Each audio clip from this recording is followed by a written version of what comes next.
This weekend on Today with John and Helen, it's a robust conversation with two young professionals we are delighted to show off. The angles are as varied as they are impactful. Yeah? We shatter stereotypes and debunk myths here on this show week after week. One of our guests today is a shining example from Ajegunle. Ajegunle. How did he break out of the jungle, if you can call Ajegunle a jungle, especially the many, many evil practices, out of it to become such a big brand? You get to meet him later if you stay with us. And in this part of the world, do we have a proper understanding of the family business? With the help of our guests, we shall take a deeper look at herbal medicine and its inability or as a more efficient alternative in our present situation. So hello and welcome. Life is always beautiful, and we are so happy to be a part of the solution today. I'm yours truly, John Senaya, and I present to you my co-host. And indeed, life is always beautiful. I love the bit about being part of the solution, John. That's what we are here for. Now, that's exactly what today's show is all about. I'm Helen Odele, always. I haven't changed my name. And it is good to know that you are there. Thanks for joining us. We promise you a very good show today, so make sure you do not miss any part of the package. Time to take a break, John? Yep. A very quick one. Our first guest is already in the studio. And we'll just jet out on this break and come back very quickly to meet the young, beautiful lady. Don't go away. You're watching Today with John and Helen, live on PlusTvAfrica. Joining us later are two dynamic young Nigerians, Dr. Tobi Keeney and Miracle Uwama. Yeah? Miracle indeed. Do not forget that on the live lesson segment, Pharaoh Shonuga shall be taking us on a jolly good ride with our guest. She always keeps us guessing what she's going to talk about. There's always the delectable Keep Fit coach, Dolly Phillips, to take us through some exercises and relaxing workout sessions. John, what do you think about the reversal of the new school fees in some of our tertiary institutions at the moment? When the school fees went up, everybody was screaming. And we thought that it was the normal thing. You scream and scream and scream. When nothing is done, you stop screaming. But Unilag, I hear, has listened to the screaming of the young people, and the school fees has returned to what it used to be. Good news, but will it be sustained? For how long? Because, it may just be a little... let's shut their mouth, Abi. But and then quietly in the dark. Sincerely, we hope that it will be sustained because our children have to go to school. And it has to be affordable. It has to be affordable. Times are hard, yes, we know. But education... Very critical, very important. Critical, so we have to make the sacrifices for them. Why I'm laughing? Yeah, we're talking about the university situation where the young people can go protest, make their case, and they're listened to.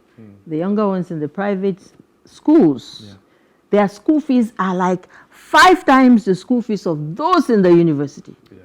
Where do we cry to? We don't know where we cry to. All right.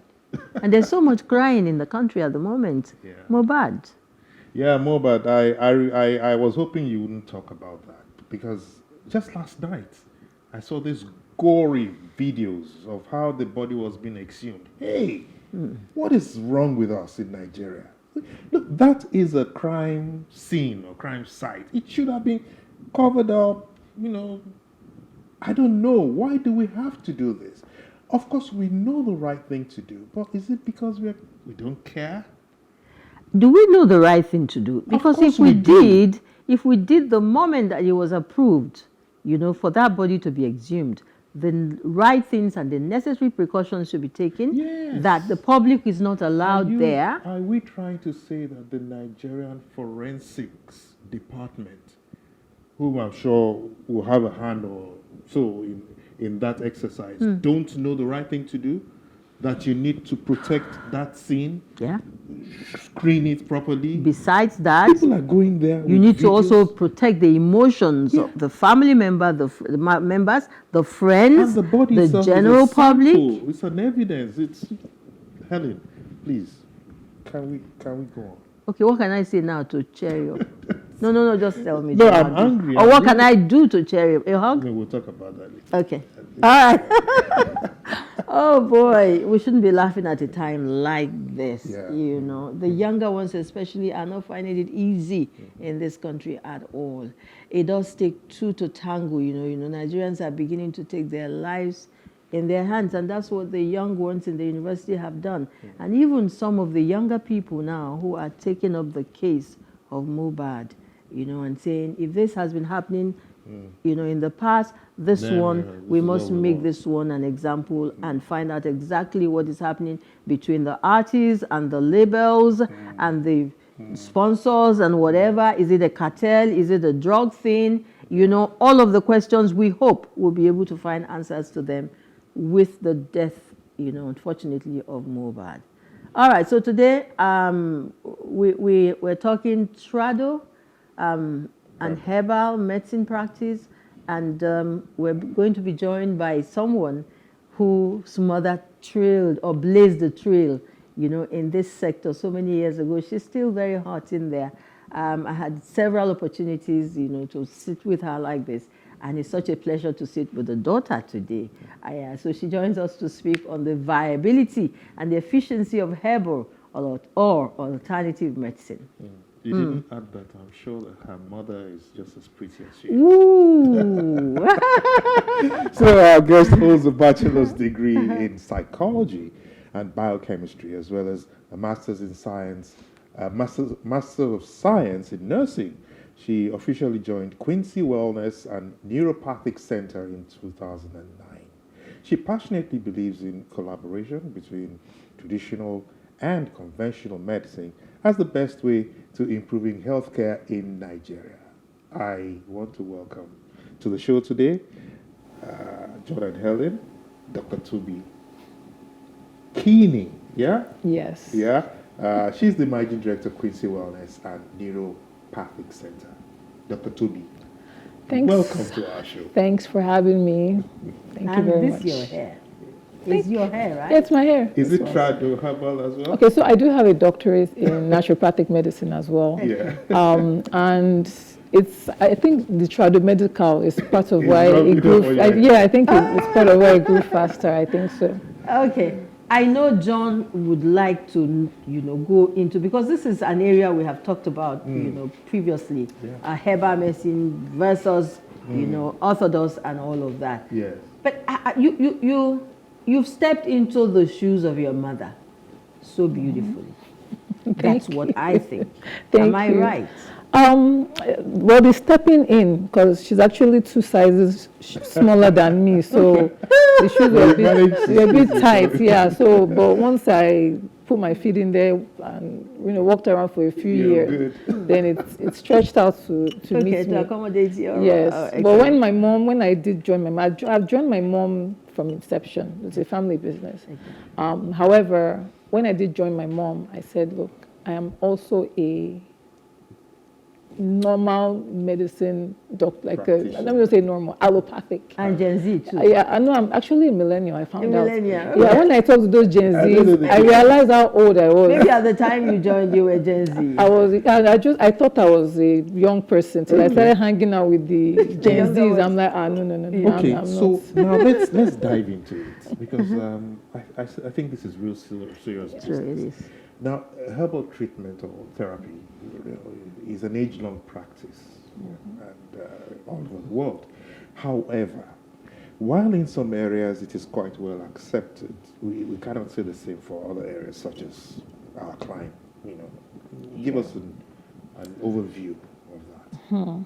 If I was to really go into this, it will get very controversial, and maybe your producer will come and start shouting and say, hey, stop it. But I'll just, do just a brief snapshot of the importance of herbal medicine. So, and I studied with evidence-based. So I don't do anything out of emotion or out of opinion. It's out of facts. So the facts are that 80% of Africans, according to the World Health Organization, they employ traditional medicine as their primary.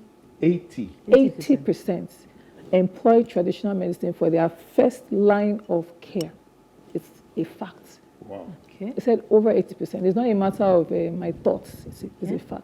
In like going to the specialist or attending to Whether it going to a at specialist, whether boiling something when you feel like your body aches, for whatever reason, we'll first reach out to a traditional or a natural remedy before we start to take a synthetic drug.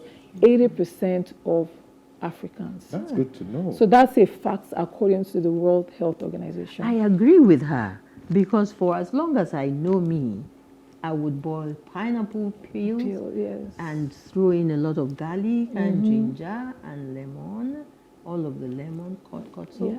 I've become Yeah, Now, the other thing too is 20 years ago, the World Health Organization actually said that Africa needs to integrate traditional medicine with conventional, I'll say allopathic medicine. We'll even That it will improve the patient as far outcomes. back as 20 years ago. 20 So there's a years ago. huge connection Yes. between herbal therapy and our culture. Is And- there an explanation for this? Well, Nigeria, for instance, has one of the largest biodiversity in the world.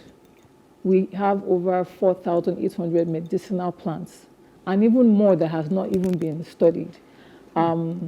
We are a very rich country, actually, very rich, we're rich in human resources, in natural resources, and it's a shame, actually, that we're not utilizing our resources well, because the herbal industry worldwide is about $151 billion, and it's projected to reach $300 and something billion by 2029. Are these are facts facts. supported? Just check it. It's Yeah. facts. I don't talk on opinion. I talk on facts. Now let's look at the lifespan of an average Nigerian. And look at the lifespan of, say, China, where 40% of all healthcare is delivered through traditional medicine. So their healthcare system has integrated, and 40% of all healthcare services are delivered through traditional medicine. Their lifespan is 70, 80 years. That's the average lifespan. Nigeria, we're talking between 53, 52 years. Okay. So there's a disconnect. We have a lot of biodiversity. We are the people that are employing traditional medicine as our first point of contact. And yes, we're having lower, or let me say higher mortality rates. We're dying faster. There are other stressors. Let me now tell you, there are a lot of stressors everywhere. But there are some diseases that should not be killing us in Nigeria. COVID brought out the importance of herbal medicine, because the truth was they didn't have any other way to treat it. And they expected Africa to be, what did they say, a burial, mass grave and everything. Everybody brought out their herbs, started drinking it, and there was no, the death rate was not even up to the death rates of one city in the United States. And it's because of the herbal medicine that we're using. I can go on and on as to the facts and things like that, but like Lagos State, for instance, has passed a law to integrate traditional medicine into the healthcare system. A lot of other countries have done it. I don't know what Nigeria is waiting for. We'll come to that. But, We'll come to that, because I want to, because you're sounding like an evangelist now. So let me just dive on you and see whether I'll be converted to. Right. Okay, now a lot of the elite and literate people frown at the practice, the mode of practice in your sector. Right? That's the trad. And it worries all of us. So give us can you dispel some of the assumptions that we're making? So they just had a summit, the WHO just had a summit in India where regarding traditional medicine. So the World Health Organization is screaming and shouting at us that, hey people, you need to use your traditional medicine. It is better for you. It will help. You need to integrate. And I don't want to say we're brainwashed into believing that because it's traditional, it's bad. Now, like I said, I don't want to go deep, but There was a person who was one of our colonial masters. He said, if you make everything that the black man has, if you make it to look bad to him, he will always require and depend on you for his sustenance. And guess what we're doing right now? We're doing exactly that. Now, within traditional medicine, just like with any kind of, engineering, whatever, there are different sections. So you're saying we're So a lot of people, and I'll tell you why, because, people will say, oh, what's the dosage in this agbo? Yes. Perfect.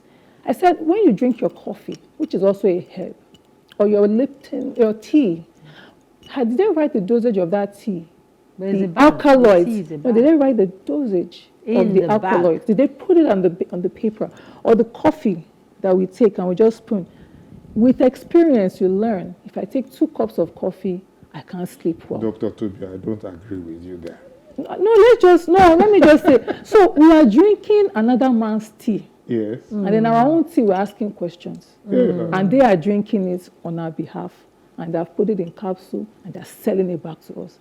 Our own tea. Attempts to put some measurements to it. For tea, nobody has put any measurement to any tea anywhere else in the world. No, they don't. No, can't check any tea. Any imported tea. The example of tea is hypothetical. No, it's not hypothetical. It's true. People ask that question. That what's the dosage of this tea? And I'm like, do you know the dosage of the imported one you're drinking? Even if you put it in tea bags, they put, and there are a lot of loose leaf Even teas. the multivitamins we take. That one, I don't want to you have no idea I what know that volume. I don't want to go into it Yes. because with supplements, I'm against multivitamins, for instance, because my own training has taught that we're getting too much of what we don't need and too little of what we do. So I tell people to separate out their vitamins based on what they need. You may need more vitamin D, somebody else may need more vitamin C. We don't really need calcium. We're black people, we have strong bones. So the thing is this.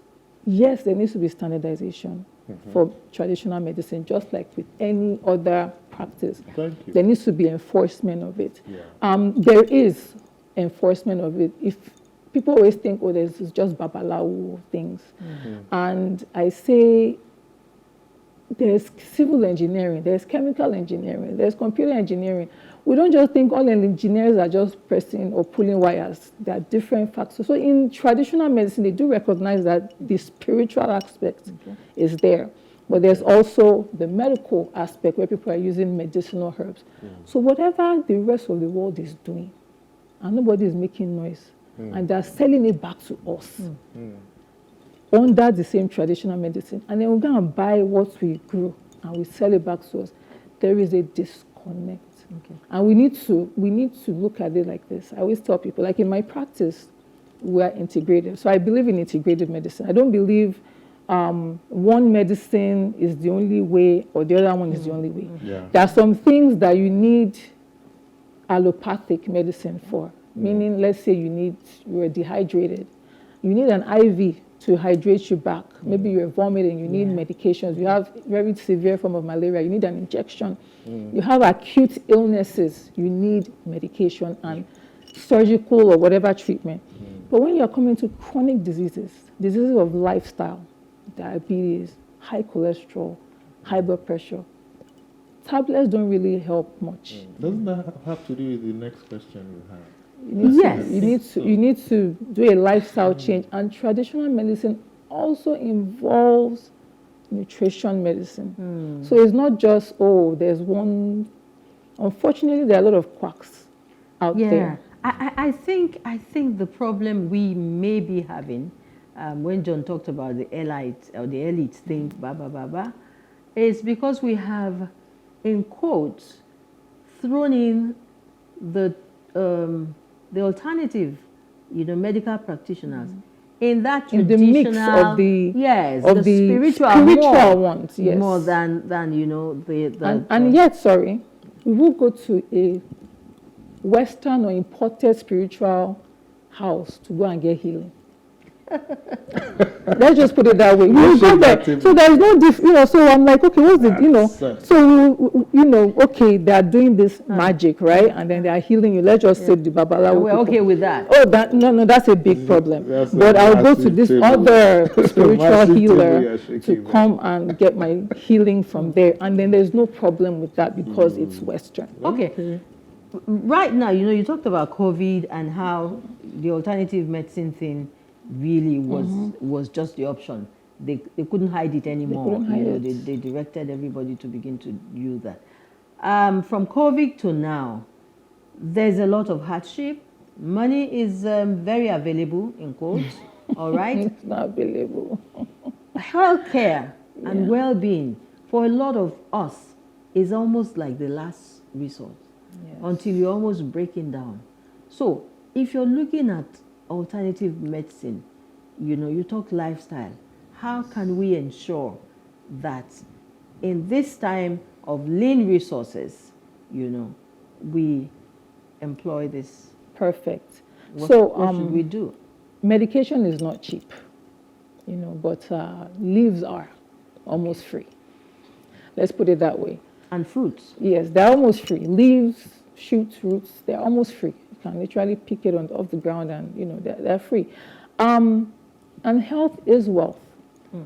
We lose a lot of productivity as a nation because of our poor health maintenance practices, which other countries are doing, and they're making sure that their population is healthy. And we cannot use a borrowed system. We're different. We're not white people. We're Black Africans, Sub-Saharan Africans. We should use our own. And we need to realize that nutrition and health should come first. Especially we that dwell in urban centers that have the ability to watch this TV, means that they are most likely in an urban center. We're at the highest risk of having, these mortality rates from, these lifestyle illnesses. It needs to come first. I always tell people, I don't know if I'm allowed to say what you can use or what you can do. Please do. I always say, just like a Westerner will start their day with their own tea. Ours usually is bitter. Do you know why? Ours is not sweet like theirs. Ours is not bitter like theirs, like ours. Because our livers have not been evolved to process the meats, the preservatives, and all those different things that they had to do because they don't have good land and good weather and things like that. So our liver needs to be detoxed constantly. So our herbs that God has provided for us, that our forefathers were using and we're living to the long old age, are there for us to drink to detox our liver and help with immunity and antioxidants and things like that. And I always say with your diet, please try as much as possible to stick to a traditional diet. What's that? I always say, go and ask your grandmother if she's still living. What did she eat when she was young? And if she tells whatever she was eating when she was young, how she was eating it, What if she's no longer there? You ask any old person. Yeah, so you go to a deep village where they don't have any high cholesterol, no high blood pressure, no diabetes, and find out what does your own people eat, because what my people eat is going to be different from your people. So go and find out your native diet and stick to it. Then the last thing is you take this liquid that we drink, as much as possible, keep it to water. Okay. And the average person needs about 2.5 liters or more. Every day? Every day. So if you are bigger than me, you need more than 2.5 liters. So, sir, you might need like 4 liters because we are mostly water, and we need water for everything. It does a lot of functions. It helps with everything. So the quantity of water you take is dependent on your size? Depends on your size. Just like if you have a generator, you need more fuel for a big KVA than a smaller one. So those are things you have to look at. And the fourth thing, I'll say 2 more things. You see that vitamin D that they say, early morning sun. Most Black people in urban centers are deficient in vitamin D. Lack of vitamin D can lead to a lot of things, including cancer, which, of course, you are seeing a high prevalence rate in Nigeria. It's not early morning sun that we need. We need the hot one, that one that we run away from. What time? From noon to about 2:33. Not the 7 o'clock, 7 a.m., 8 a.m. So the people that can easily absorb the vitamin D from their skin, are people with very pale skin. So the early morning sun is enough for them to absorb the vitamin D, to make the vitamin D from their skin. And if they are in the very hot sun, they will burn. Wow. We have this melanin that is protecting us from the sun because we evolved to meet with this, for this harsh, well, let me not just harsh because that is also harsh for cold, that is harsh for hot. We evolved to be able to protect our skin from the sun. So we need more sunlight to make the vitamin D. So very, very important. And the final thing is to stay active. We are all relatives and descendants of farmers. Let's not lie. Farmers and hunters, all of us. We cannot, there's no how he wants to be an elite. Your great-great-grandfather was not writing and reading in London. I can almost guarantee that was the active person that was in some kind of trade that required them to do physical activity. So very, very important. Then the final thing, I tell people, before you buy lace or one fine dress, please spend it on your body first. Because no matter how well you dress, if you are sick on the inside, it will not show. So you spend your money making sure you do your health checks. Like I don't see anybody without running lab tests. Okay. No matter how, no matter what is doing, I say, no, you need to run labs, go upstairs, we run your labs, and we can know what is wrong with you, whether you need synthetic drugs or you need natural drugs. And then at the back of your mind, always put it that if you eat healthy and you take everything you're supposed to, you're supplementing, you're drinking your water, and you're exercising, and you still fall sick from a lifestyle disease, then you use the synthetic drugs or the pharmaceutical drugs. Okay, Dr. Tobi, when I sit up like this, it means that you have almost won me over. I mean, you can ask other guests on this program. Now, let's assume that I'm almost there. You've almost converted me. That I still have a little worry. You touched on it earlier, and it has to do with certification, qualifications, control, administration of all the shuns, yes, right? I need to be convinced. Perfect. Could you tell us specifically what the moves are to get these things properly put in place? So perfect. So one thing I'll do is I'll commend Lagos State. I know we don't like commending Nigerian government a lot, but I will give credit to where credit is due. For every single state in Nigeria, under the Federal Ministry of Health, there's a traditional medicine board that has been in existence for a while. And they hand out certifications for people who are competent, according to the Ministry of Health, to provide the traditional medicine services. So if you see their certificates on the wall, ask for it. If you don't have it, move away. Okay. And a lot of things are ongoing, of course, but already you have to see somebody who has a certification as what? Are you a babalawo, or are you a health practitioner? Are you a general? Are you a midwife? All of that is actually on ground, at least in Lagos State and many states in Nigeria. Okay. So I want to look at, curative now, treatment and, getting well through the alternative medicine thing, because at the end of the day, that's where we're all headed. You are young. Tell me you're a millennial or whatever. Yes. The younger people at this point in time, are they gravitating towards this line of medication? And how effective is it? So surprisingly, the younger people are more open to going back to their roots.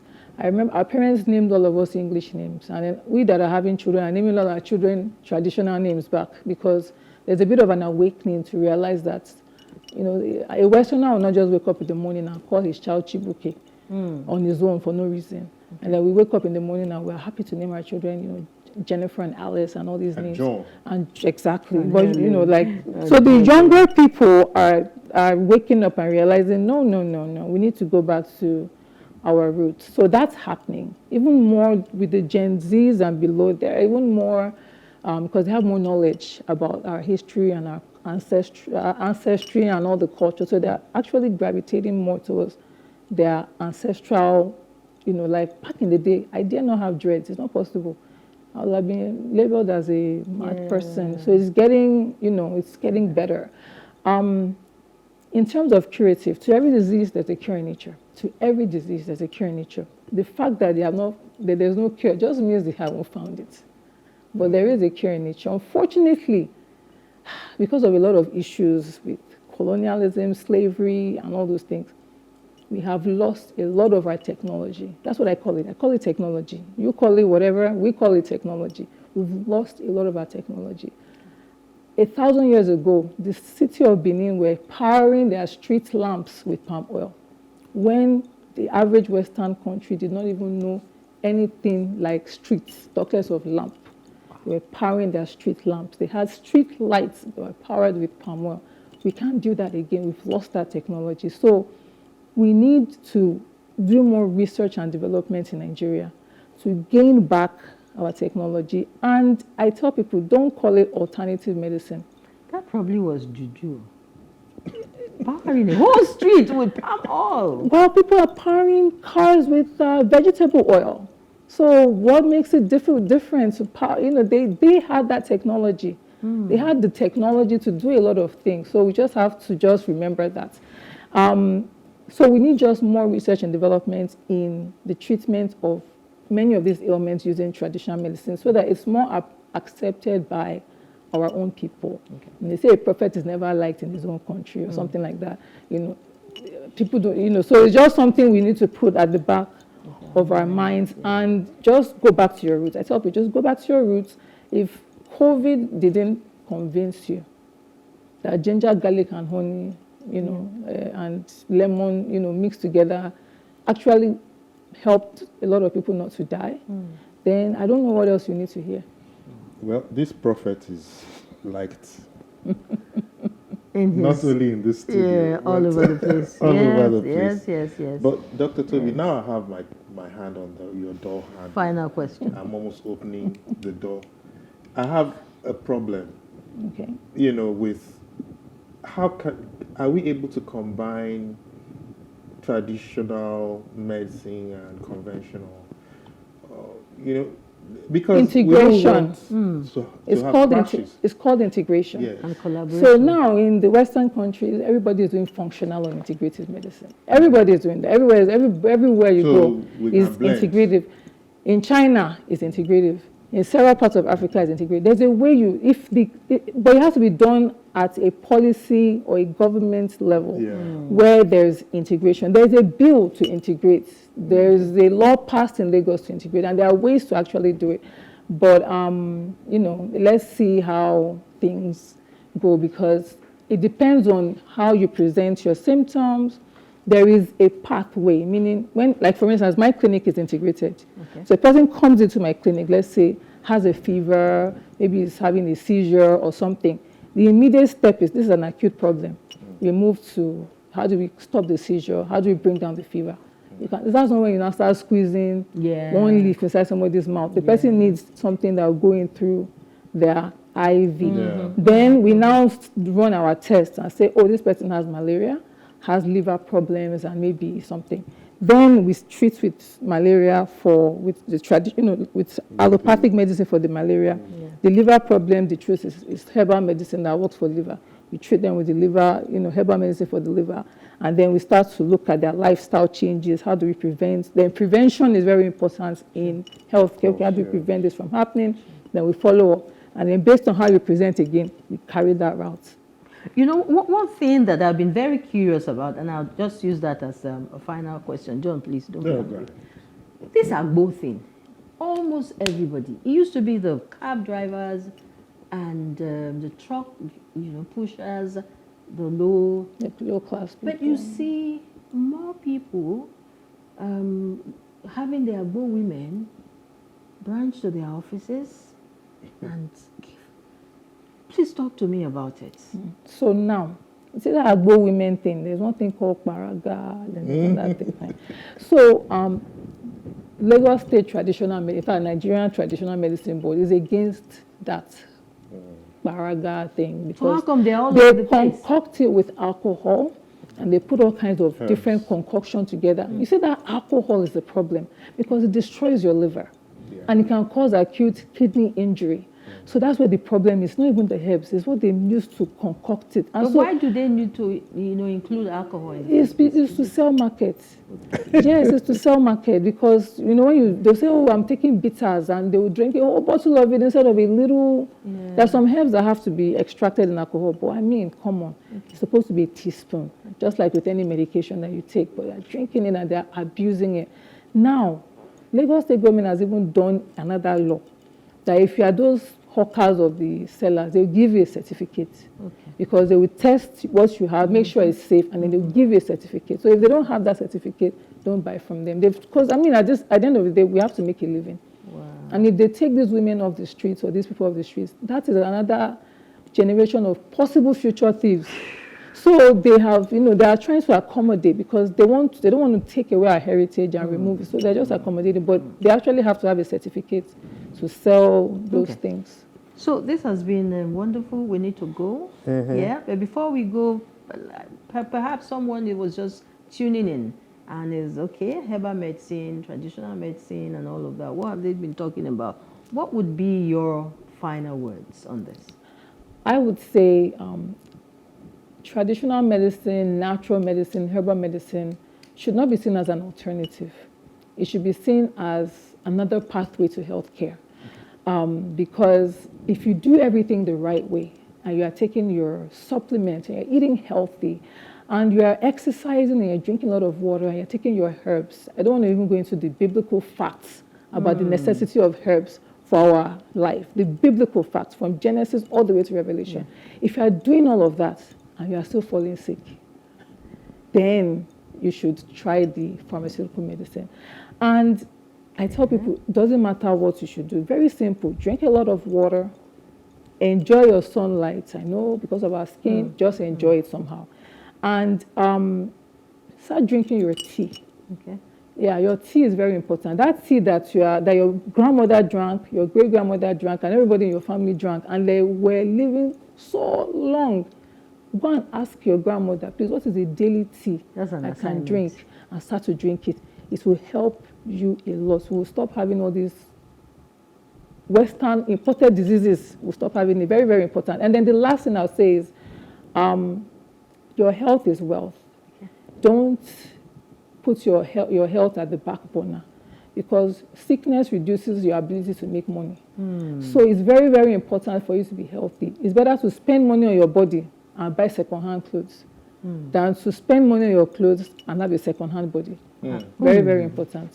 Awesome. Well, I will just add that at this point I'll have to change my name from John to Kofi. Kofi? Which is my traditional name. You have to go and find the tea that Kofi is drinking. Yeah, Dr. Tobi here has urged us all to go back to our roots. Roots, yeah. So we want to thank you so much for this. Another break beckons now. Okay. We just have to go. All right then. But I'm sure you want to say your final thank yous. Thank you, darling. Yeah. Thank you. You've been so helpful. We really do hope that you'll be able to come in again. Yeah, definitely. Let's take this discussion to another level. Definitely. We'll take a break shortly. And when we come back, we'll meet with our guest. Second guest is around. From Ajay Gule, yeah? Mm-hmm. So we'll take a break now. Don't go away.